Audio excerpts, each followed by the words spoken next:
Bharat America trade deal को नहीं बड़ खुशी खबर पूरा हेबाकु जाउछि चुक्ति कौन सबु मिलिबो लाभ जानि नियंतु। हाँ आज्ञा, भारत अमेरिका वाणिज्य चुक्ति बा ट्रेड डील उपरे फाइनाल मोहर लागि पारे।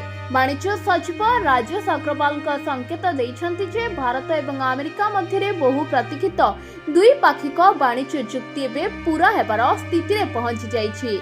हेले से एहा मध्य स्पष्ट करिसन्ति जे एक व्यापक मुक्त वाणिज्य चुक्ति बा एफटीए पई आउ अल्प समय अपेक्षा करबाकू पड़ी पारे। सरकारक ध्यान एबे संतुलित वाणिज्य उपरे रहिछि।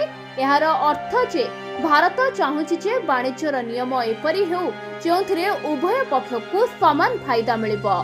शुल्क बा तारिफ अर्थात आमदानी शुल्क उपरे चलिथिबा विवाद संपर्क रे सचिव कहिसन्ति जे मुख्य प्रसंग सामग्री बा गुड्स रे श्रेणी रे रहिछि एवं एहार समाधान पई प्रयास चलिछि। हेले से कोनोसी एक निर्दिष्ट तारीख घोषणा करिनाहंती, किंतु आशा प्रकाश करिसन्ति जे एहा शीघ्र हेबाकू जाउछि। देशर आर्थिक स्थिति पई एही खबर एक आश्वस्तिकर मने होछि। विश्व स्तर रे चलिथिबा आर्थिक अस्थिरता सत्ते भारतर अभिवृद्धि हार प्राय 7% पाखापाखि दृढ़ भावे रहिछि।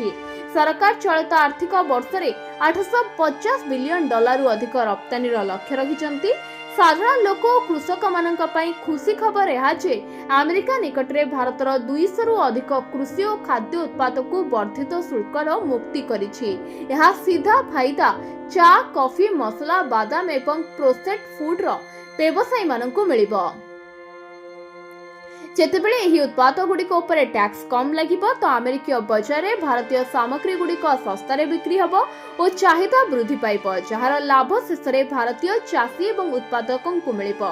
आर्थिक सर्वे 2025-26 मध्य विश्वास करे जे अमेरिका सह डील हेबा द्वारा बाह्य वाणिज्य मोर्चा रे अनिश्चितता ह्रास पाई परिबो। Bureau report ONT news.